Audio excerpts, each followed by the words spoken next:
regularization of the secretion of thyroid hormone. यानी thyroid hormone हमारे body के अंदर किस तरह रेगुलेट होते हैं। अगर आप लोगों को याद हो कि हमने कहा था कि हमारे पास पिट्यूटरी ग्लैंड यानी हाइपोथैलेमस है, हाइपोथैलेमस इसमें क्या क्या चीज़ें इन्वॉल्व हैं, हाइपोथैलेमस है, इसके अलावा हमारे पास क्या है इंटीरियर पिट्यूटरी ग्लैंड है, और इसके बाद हमारे पास क्या है इंटीरियर पिट्यूटरी ग्लैंड से एक हार्मोन रिलीज होता है जिसको हम कहते हैं थायराइड स्टिमुलेटिंग हार्मोन है। थायराइड स्टिमुलेटिंग हार्मोन एक्ट करता है किस चीज़ के ऊपर, ये थायराइड ग्लैंड के ऊपर इफेक्ट करता है, थायराइड ग्लैंड।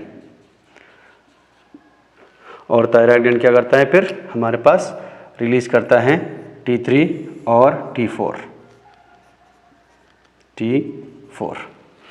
यहाँ पर हाइपोथैलेमस के अंदर हमने कहा था कि हमारे पास क्या होते हैं न्यूरोसेक्रेटरी सेल्स होते हैं, वहाँ से क्या होता है थायरोट्रोफिन रिलीज होता है, ट्रोफिन रिलीजिंग हार्मोन रिलीज होता है, जिसको हम नाम देते हैं TRH। हाइपोथैलेमस से थायरोट्रोपिन रिलीजिंग हार्मोन रिलीज होता है थ्रू हाइपोफिशियल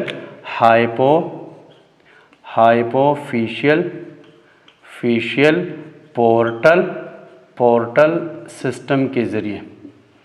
और ये हाइपोफिशियल पोर्टल सिस्टम के ज़रिए थायरोट्रोपिन रिलीजिंग हार्मोन हाइपोथैलेमस से रिलीज़ होते हैं, और वो रिलीज़ होकर कहाँ पे आते हैं, ये इंटीरियर पिट्यूटरी ग्लैंड की तरफ आते हैं। इंटीरियर पिट्यूटरी ग्लैंड के अंदर कुछ सेल्स होते हैं जिनको कहते हैं बेसोफिल, और ये क्या करते हैं यहाँ से एक हार्मोन रिलीज़ होता है और उस हार्मोन का नाम है थायराइड स्टिमुलेटिंग हार्मोन।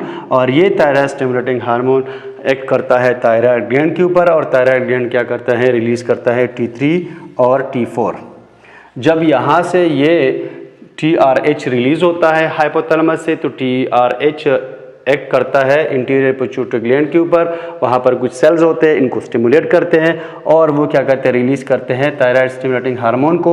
ये थायराइड स्टिमुलेटिंग हार्मोन क्या करता है थायराइड ग्लैंड के ऊपर एक्ट करता है। थायराइड ग्लैंड क्या करता है प्रोड्यूस करता है दो हार्मोन जिनको हम कहते हैं T3 टेट्राआइडोथायरोनिन एंड T4 टेट्राआइडोथायरोनिन, या इसको हम सिंपली कहते हैं थायरॉक्सिन। ये इस तरीके से रेगुलेट होता है। लेकिन जब भी थायराइड यानी हार्मोन के अंदर या ग्लैंड के अंदर ये खासियत होती है, जब वो स्टिमुलेट होते हैं तो वो एक्सेस अमाउंट में क्या करते हैं अपने हार्मोन को रिलीज़ करते हैं। तो हम नहीं चाहते कि हमारे ब्लड के अंदर इन हार्मोन की सिक्रेशन ज़्यादा हो जाए, तो हमारे पास क्या होता है एक इनहिबिटरी इफेक्ट होता है, और जिसको हम कहते हैं फीडबैक मैकेनिज्म। और इस फीडबैक मैकेनिज्म का दो असरात होते हैं, यानी वो क्या करते हैं एक फीडबैक का पैगाम जो है वो हाइपोथैलेमस के ऊपर नेगेटिव फीडबैक, और दूसरा जो है वो इसका इफेक्ट इंटीरियर लोब के ऊपर होता है। तो जब हमारे बॉडी के अंदर थायराइड हार्मोन की सिक्रेशन बढ़ जाती है तो इनका एक नेगेटिव फीडबैक जाता है हाइपोथैलेमस के ऊपर, और हाइपोथैलेमस के अंदर जो सिक्रेशन होती है TRH की, इसको क्या करते हैं वो कम कर देती हैं। और दूसरा जो है नेगेटिव फीडबैक एक्ट जो है वो इंटीरियर पिट्यूटरी के ऊपर करता है, और इनसे क्या करता है थायराइड स्टिमुलेटिंग हार्मोन की सिक्रेशन को कम कर देता है, और इस तरीके से हमारे बॉडी के अंदर थायराइड हार्मोन की सिक्रेशन जो है वो कम होती है। अगर बहुत ज़्यादा कम हो जाती है तो फिर ये इनहिबिटरी इफेक्ट जो है वो ख़त्म हो जाते हैं, उठ जाती है, और इसकी वजह से फिर ये एक प्रोसेस चलता रहता है, और इस तरीके से हमारी बॉडी के अंदर इनका सिक्रेशन जो है वो रेगुलेट होता रहता है। तो ये हमारे पास regularization of the secretion of thyroid hormone कि किस तरह हमारी बॉडी के अंदर थायराइड हार्मोन की सिक्रेशन रेगुलेट होती है।